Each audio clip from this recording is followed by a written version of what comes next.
días, mi nombre es Seila Castillo Rodríguez y soy fisioterapeuta.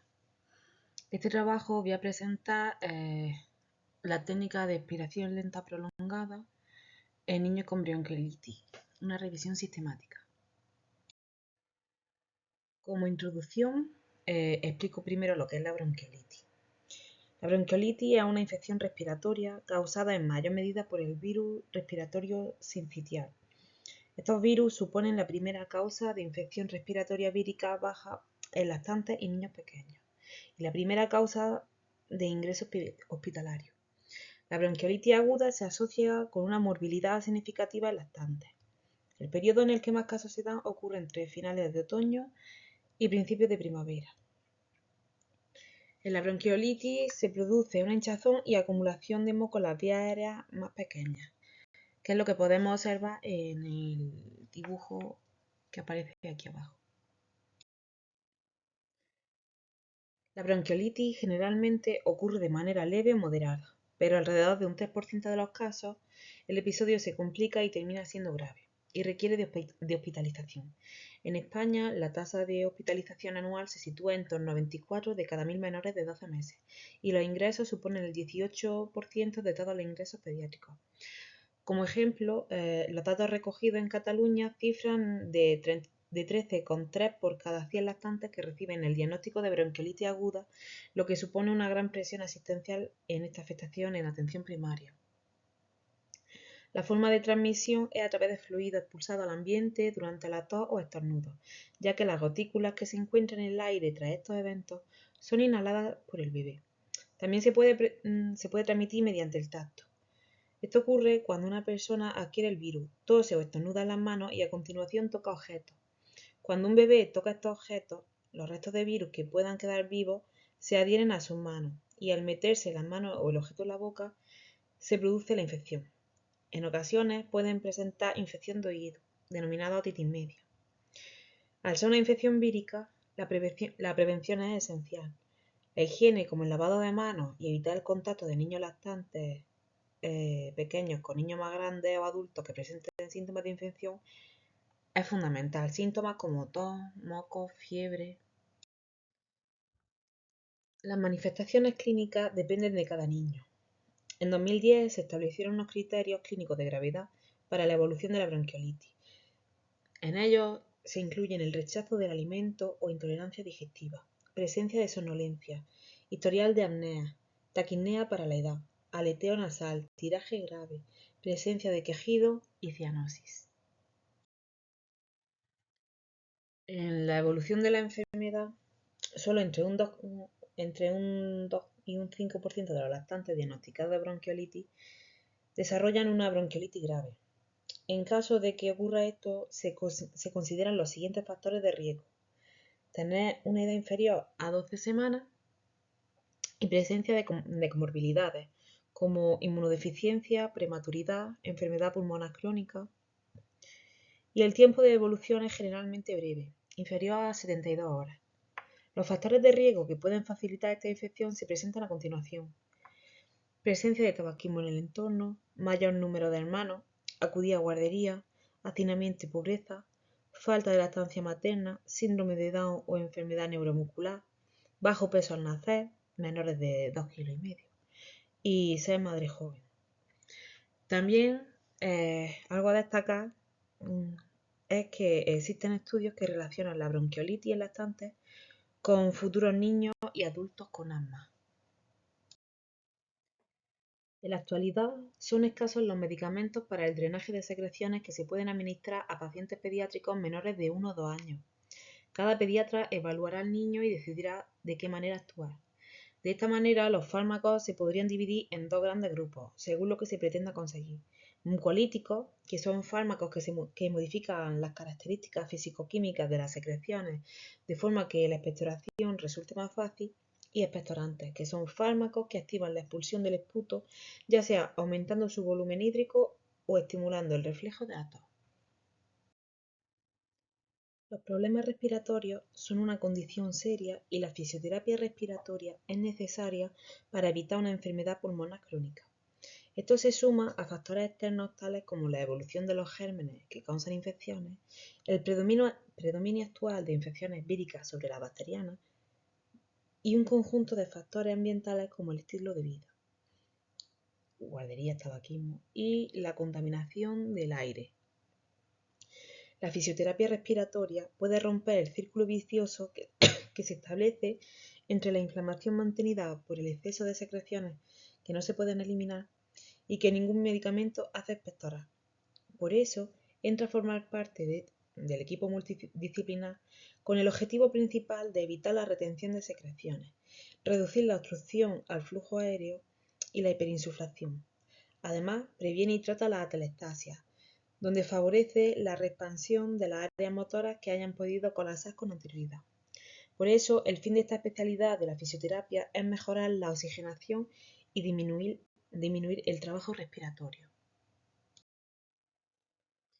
En este trabajo vamos a centrarnos en la técnica de expiración lenta prolongada, la cual consiste en ayudar y facilitar la expiración de forma pasiva y se lleva a cabo realizando una presión manual tóraco-abdominal que se inicia al final de una expiración espontánea y continúa hasta el volumen residual.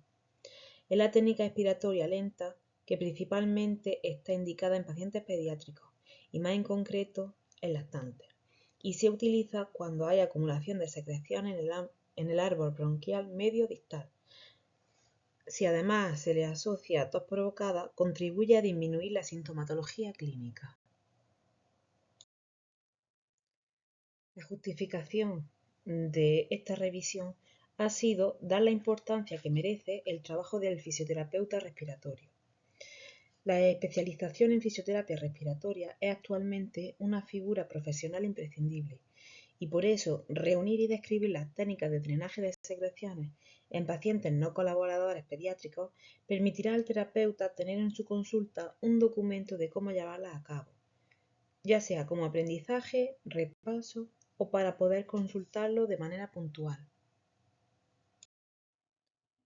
El objetivo principal de este trabajo ha sido conocer la eficacia de la técnica de expiración lenta prolongada para pacientes pediátricos con bronquiolitis.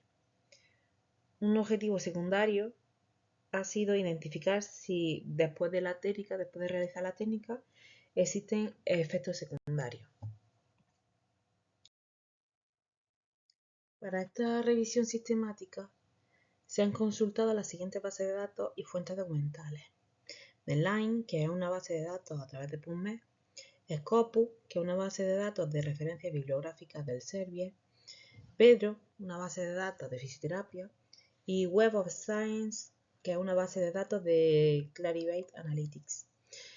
En la estrategia de búsqueda se han empleado los siguientes términos: Prolonged Slow Expiration Technique, Physiotherapy y Bronchiolitis, de forma que la búsqueda común en todas las bases de datos ha sido Prolonged Slow Expiration Technique and Physiotherapy o Bronchiolitis, y estos términos deberían aparecer en todo el texto. No se han empleado límites en las distintas bases de datos y se han incluido todos los textos, independientemente de tener o no acceso al texto completo, de la fecha de publicación o al tipo de estudio. En varias ocasiones se solicitó al autor directamente mediante email su estudio. Los criterios de inclusión de los artículos es que debieron ser publicados en revistas científicas, describir la técnica empleada y los instrumentos de medida utilizados, ser ensayos clínicos aleatorizados y tener grupo control. Los pacientes incluidos en el estudio debían estar diagnosticados de bronquiolitis y no ser colaboradores. Los criterios de exclusión por los que los artículos no fueron aptos para la revisión fueron ser estudios de caso, descriptivo, observacional, otras revisiones sistemáticas o bibliográficas y abstracts o comunicaciones en congresos. La escala Pedro usada en esta revisión es una escala utilizada para evaluar la calidad de los ensayos clínicos aleatorizados mediante la aplicación de ítems sobre distintos aspectos metodológicos. Si el ítem se cumple, se da la puntuación 1, mientras que si no se cumple, la puntuación será 0, siendo 10 la puntuación máxima, pues aunque existe 11 ítems, el primero de ellos no puntúa. Tras realizar todas las combinaciones de búsqueda en las distintas bases de datos, se encontraron un total de 66 artículos. Tras identificar los 48 artículos repetidos, se analizaron los 18 restantes según su título y extras. Finalmente, se analizaron a texto completo los 6 artículos obtenidos. Tras la lectura del texto completo, se excluyen otros 2 artículos por no tener grupo control, por lo que el total de artículos incluidos en esta revisión es de 4. En la figura que podemos ver se muestra el diagrama de flujo del proceso seguido para la selección de los artículos.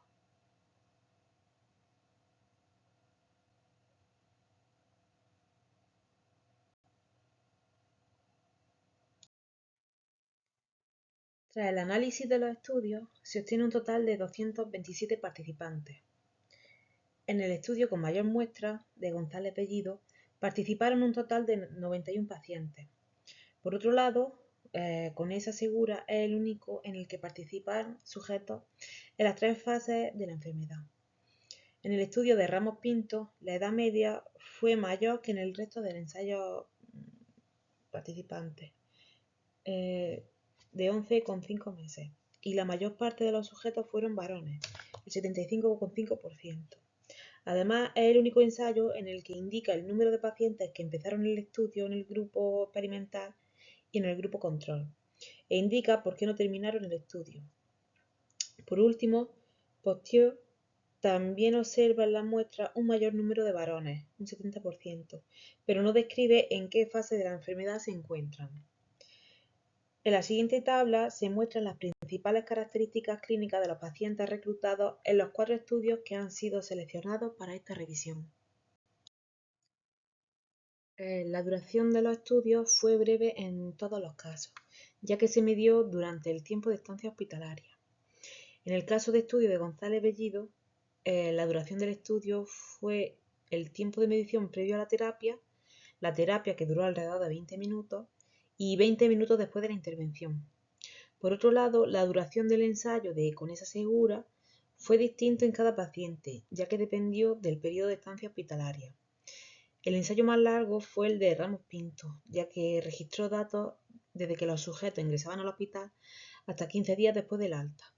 Y por último, Postier también lleva a cabo su estudio en alrededor de 6 días, que es el periodo de tiempo que suele estar un paciente ingresado. Las variables e instrumentos de medida, pues los 4 estudios miden la gravedad clínica de los pacientes con bronquiolitis, ya sea mediante la escala WAN o la escala KRS o la escala ABSS. Los ensayos de González Bellido y Postier han utilizado la escala WAN, mientras que Conesa Segura utilizaron la escala ABSS y Ramos Pinto a su vez utilizó la escala KRS. Además, los 2 primeros también midieron el oxígeno en sangre periférico mediante pulsiosímetro. Los resultados que obtuvieron González Bellido es que hubo pequeñas diferencias significativas en la escala WAN, la diferencia respiratoria y para la frecuencia cardíaca. Además, no obtuvieron efectos adversos. Conesa Segura usaron la escala ABS, donde obtienen una mejoría clínica significativa en el grupo experimental, al igual que en el resto de objetivos del estudio. En el estudio de Ramos Pinto se obtuvo mejoría clínica en todas las dimensiones de la escala KRS en el grupo de la intervención. Y el estudio de Postier mostró beneficio a corto plazo del método de expiración lenta prolongada más tos provocada.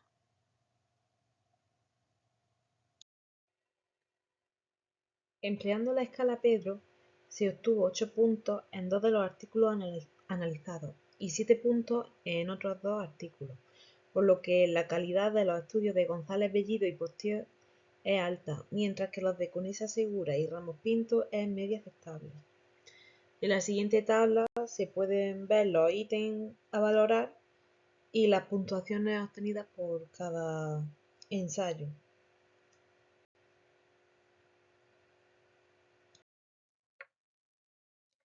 La fisioterapia ha sido empleada como parte de un enfoque multidisciplinar para tratar diversas patologías.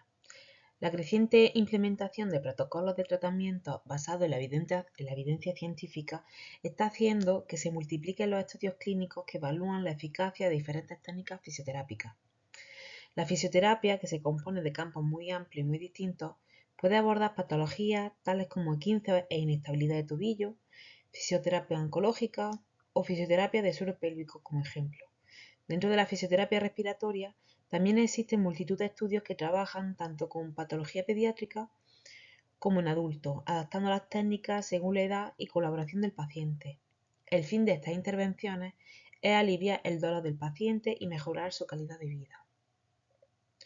Todas estas patologías son muy diferentes entre sí, pero tienen un factor común que puede relacionarlas, y es que en todas ellas existe efectividad del tratamiento de fisioterapia.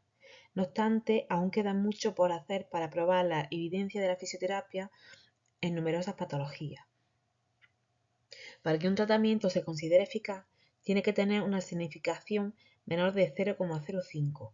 Sin embargo, para poder generalizar los resultados, habría que calcular el tamaño del efecto, ya que proporciona información acerca de la potencia de estos y a la posibilidad de conseguir los mismos resultados replicando el tratamiento en las mismas condiciones que las señaladas por los autores, pero con otro grupo de pacientes.